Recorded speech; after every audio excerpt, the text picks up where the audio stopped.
Right, as ever, I'm running late and I'm in a massive rush to get to where I'm going, but I'm currently driving a Volkswagen Golf R-Line. I'd never heard of one in my life. I'm driving down the road in it and I thought, I need to do a video on this car. I had my cameras in the car because I just used them to go and film something else. And I was looking at the cameras, looking at the car, thinking I'm in a bloody rush, I'm running late. And I thought, I need to film this car. So today, I'm going to be showing you a 1.4, random I know, 1.4 Volkswagen Golf R-Line.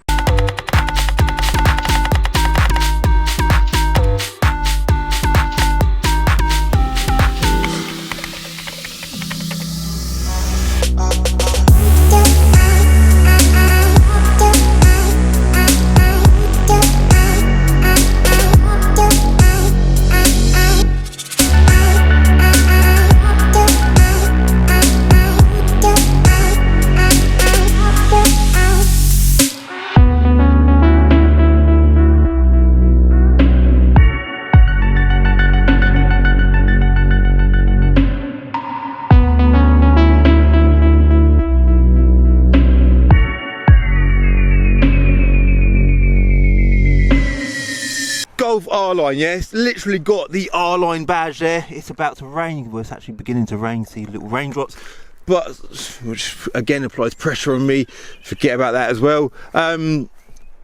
When this car came in, it came in yesterday. Let me just tell you the story quickly. It came in yesterday, yeah, and for those that don't know, obviously I'm a car trader, hence the diary of a car trader and blah blah blah. And it came in as a part exchange, and when I heard that it came in, I was like, are you sure that car is called a Golf R-Line? They were like, yeah, it's definitely called an R-Line, Cal. I was like, okay, what? And it's got, what engine has it got in it? And they were like, I don't know, I'm pretty sure it's a 1.4. I was like, let me see this car. So they sent me pictures of it, and it looks like a bloody Golf R. Obviously, like little things like them little exhausts there. It has actually got the same Golf R bumper, but only 2 exhausts rather than 4. But it looks bloody good, doesn't it? It's black as well, which is a Golf R colour, and it's got diamond cut wheels. I don't think they're available on Golf Rs, but they're a nice set of wheels, I would say. And then round the front, you've got the Golf R front bumper with this sort of chrome lip bit at the bottom, and like I said, the R-Line badge. Now, we'll talk about the interior in a sec. I won't even show you that. Let me just pop the bonnet. Under the bonnet, you've got this 1.4 turbocharged engine. Now, I'm not certain, but I think it's like a 4-cylinder that runs on 3 cylinders. And it's got this cylinder on demand thing, so whenever it needs the extra power, it gives it an extra cylinder. But it is an engine with a tiny bit of potential because it's got a turbo, yeah? So, we'll close that. Inside, let's talk about the interior. Golf R steering wheel with the R badge at the bottom. Look at that. That is a serious steering wheel. Bearing in mind, like a youngster that can just about afford to insure a car with a little bit of power is going to be driving this car, and they're going to have that steering wheel. That is a seriously cool steering wheel. The seats, yeah. Now, I think personally they look better than your average Golf R seats. Now, Golf R's got these exact same seats, but this here in this car is sort of, this outer edge is like a darker colour, and I like that. If anything, I prefer that over my Golf R seat. So yeah, again, I'm impressed. And again, we've got the R badge, so which seems well over the top for a 1.4 car. But if you're in the market to buy a 1.4 car, that is serious stuff like that and that. Yeah, what I'll do, let me spin the camera around. Right, that's it, that's better. Right, so yeah, as ever, like I say, I am running late, so I'm gonna jump in and we'll go for a little drive, yeah? I'll close that to start with. But even like panoramic roof, I've never even, I know Golf Rs come with panoramic roofs, but I've never actually had a Golf R with panoramic roof, and I've had a lot of Golf Rs. I think I'll leave that open, it's probably good for the lighting on the video. But yeah, so let's just refresh on what I'm doing today. So I'm currently sort of over in Cambridge, that sort of direction. I went to meet a random guy that I met through my social media to look at a car that he's selling, because a lot of you already know I'm in the market to buy myself a new car, yeah?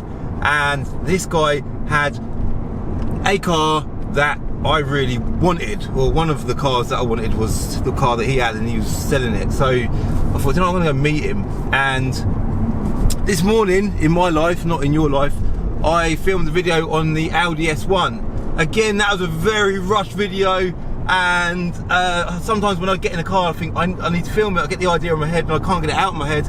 I think, whether it's a rushed video, I'd rather have a rushed video than, get the words right, Cap. I'd rather have a rushed video than no bloody video. So the S1 was a massively rushed video. I then rushed to go and see the car that I was going to see in Cambridge. I rushed talking to the guy about the car in Cambridge, and then I'm now rushing back to where I've got to go, and rushing another video. But on the whole journey to Cambridge earlier on today, which is about an hour or so journey, it's not a massive journey, but enough time to sort of get a feeling for a car. On the whole way here today, I was driving this car on my own with my cameras in the car, thinking, this car needs to go to my channel. I want to film more realistic cars that people can own, you know, that are more available to more people. Also cars that are like a bit more fuel efficient. That sounds ridiculous. Not even fuel efficient. If you're under 20 years old, I don't know, can you insure this sort of car? Youngsters can insure this car, yeah? And when you're a youngster, you're so limited to what you can buy because of bloody insurance. And it is annoying because some of us are actually very good drivers and we're probably safer on the road than most people, and because we're judged on our age, we pay a premium for it. And not me, because I'm 31 years old, but you know, if you're in your early 20s or below 20 years old, you're very restricted to what car you can buy. And as I was driving this car this morning, I thought, this is an unbelievably good choice car for so many youngsters. And I'm sure lots of youngsters are probably watching this now like, Calvin, I'm so grateful that you've done this video, because it's not something you'd ever see on my channel really. I do tend to just film things with loads of power because that's what I like, and I can insure all of them sorts of cars. But this is practically a Golf R, yeah, with a little engine. It literally is that.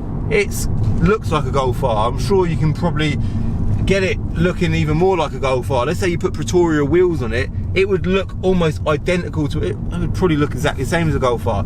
If you, I don't know, because you put a quad exhaust on it, maybe that would be a bit silly because it's only a 1.4, but you could definitely go the full length of making this car look identical to a Golf R with very little effort. And from factory, let's talk about performance, yeah?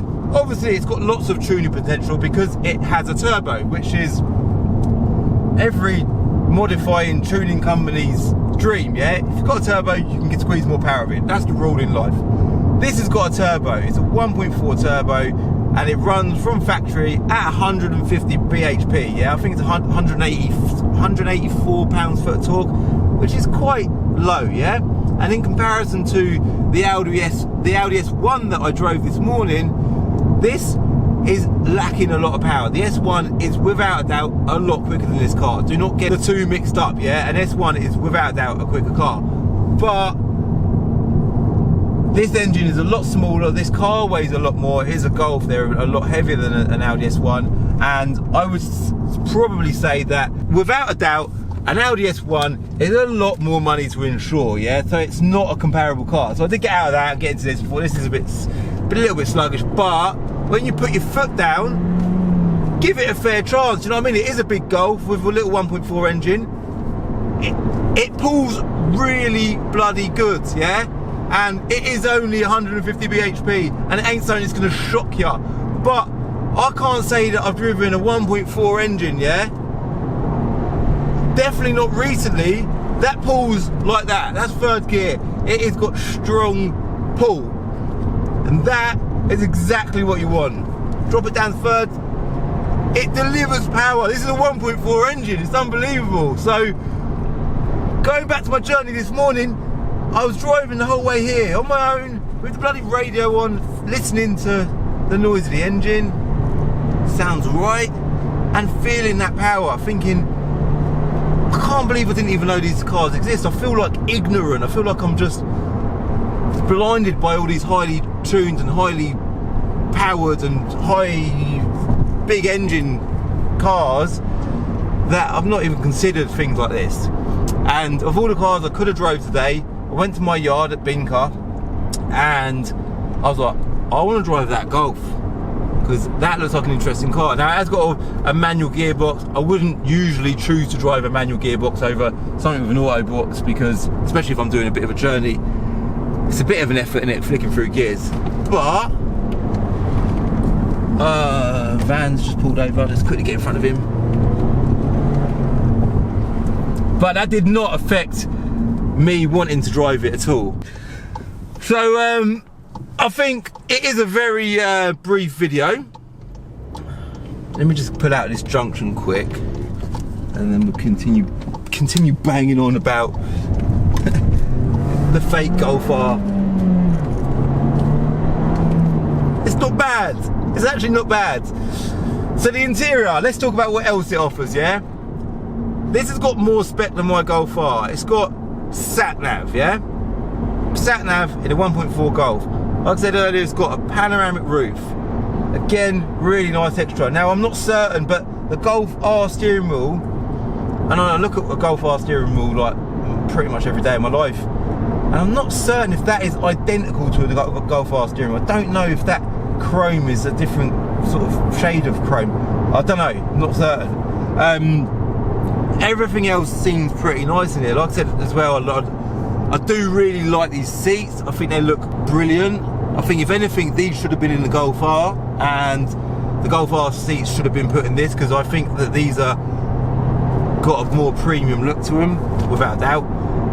To summarise, and it is a very rushed, a very brief, and a very broad video, but pretty much if you do follow me regularly, most of my videos are like that because I'm in a rush every day of my life, and I try and cram in as much as I possibly can, and without doing all this cramming in, I wouldn't be able to achieve as much as I achieve. So I just thought, you know what, yeah, I've got to film this car. But let me know your thoughts on it. I know it's a random thing to put on the channel, but I want to keep it real. I want to put real stuff on the channel. I don't want it to all be about all these unachievable, unimaginable cars, you know. I want it to be real, man. This is a real car. Values of these cars right now, I would say they're actually quite expensive. There's me talking about like value for money and price point. There's still a lot of money, but I'm sure a lot of people will look at these. The price, by the way, is in the region of, this has done 34,000 miles nearly.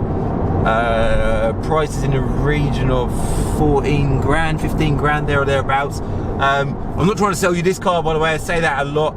I don't care if you look buy this car or anyone in the whole bloody country. The reason for me doing this video today is because I think if you are in the market to buy something that is affordable, with a small engine, with good looks, it's cheap to run and cheap to insure. Apparently these can do 64 miles to a gallon, by the way. That's like, obviously that's just a statistic and that's what VW tell you, but I would suggest that they probably are quite good on fuel. It's got an eco mode. It's even got the mode button, the drive select button, a bit like the Golf R, and it's got, you can change it from eco to normal and then over to sport, which is what I've been driving on. If I'm honest, it don't do much, don't expect any miracles, but it gives you a tiny bit more throttle response, and yeah, I think that's about it. That's pretty much it. But yeah, so I just felt like a lot of people would want to have a little look over one of these cars for a video. So I hope I have satisfied that curiosity for some people that watch my channel. If I have, for anybody, do me a favour and hit that like button if you liked it. And if you are new to my channel, do hit the subscribe button, because this is what I deal with, used cars, all types of cars. I'll get whatever I bloody can on my channel. Yeah, so I'm gonna end it there. Thanks for watching, and I'll see ya in the next episode of Diary of a Car Trader, alright? Bye. In the next episode of Diary of a Car Trader, I've got some pretty big news for you, and it involves buying another Golf R.